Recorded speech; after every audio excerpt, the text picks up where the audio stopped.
하나님이 보시기에 참 좋았더라는 그런 평가를 받을 수 있도록, 상 받을 수 있도록 뛰는 그 사람을 도와주는 것이 이제 크리스찬 코칭이다.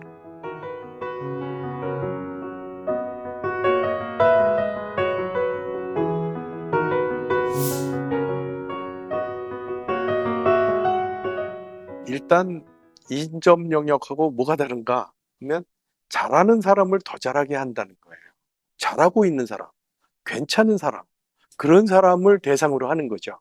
그게 이제 코칭이고요. 또 두 번째는 그러다 보니 창의성이 있는 그런 과정으로 구성된다는 거예요.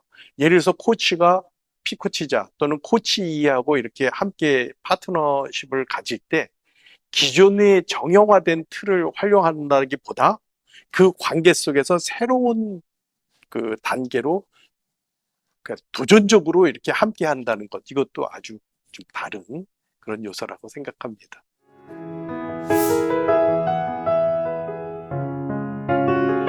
기본적으로 크리스찬이 가지고 있는 그 우리가 맥시마이즈 해야 할 내용이 다르지 않겠습니까? 크리스찬은 그 목적이, 방향이 다른 것이죠. 하나는 하나님이 보시기에 참 좋았더라는 그런 평가를 받을 수 있도록, 우리가 그런 기준을 충족할 수 있도록 기준이 높아지는 것이죠.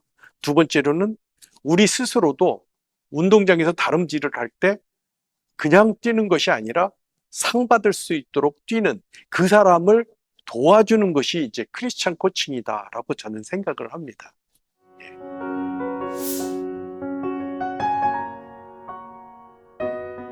관계, 언어, 전략, 성과, 이거는 모든 리더에게 필요한 거예요. 일반 은총처럼 이것은 크리스찬 아니라 난 크리스찬에게도 다 적용되는 거예요. 그리고 검증된 것입니다. 우선 네 가지는요, 단계적이라는 걸 말씀드리고 싶어요. 관계는 기본적인 거예요. 왜냐하면 리더는 관계의 개념이거든요. 혼자 하려면 리더십 할 필요가 없는 거예요. 그런 측면에서 이제 관계가 중요하다. 두 번째, 리더십은 결국 사람과 사람의 관계인데 가장 깊은 것은 언어로 표현되는 거예요. 그러니까 언어가 어느 정도 수준까지 소통되고 있는가. 전략은 관점이 얼마만큼 장기적이고 원거리를 보느냐 관련되어 있는 거거든요.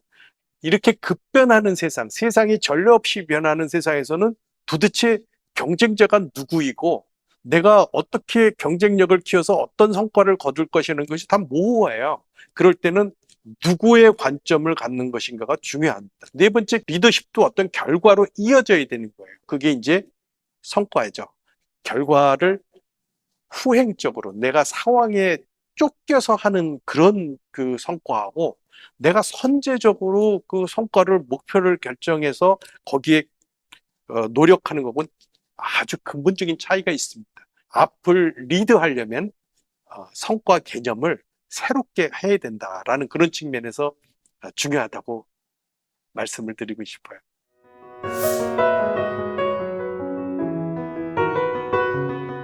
많은 분들이 네 가지 요소 잘 알겠는데 어떻게 리더십에 언어가 들어가지? 그런 얘기들을 해요. 그만큼 언어는 굉장히 소중한 것임에도 불구하고 일반 리더십에서는 그렇게 강조되지 않았어요. 그런데 크리스찬들은 말씀을 묵상하고 큐티하잖아요. 그렇기 때문에 어떻게 보면 이 두 번째 요소, 이 언어의 측면에서 훨씬 더 강력한 힘을 가질 수 있고 더 탁월성을 실현할 수 있다.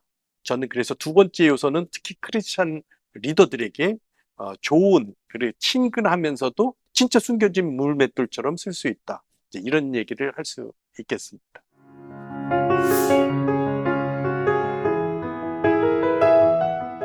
크리스천 리더에게 당부하고 싶은 거는 이런 거예요. 우선 내가 가진 것이 무엇인가를 정확하게 알아야 된다고 생각해요.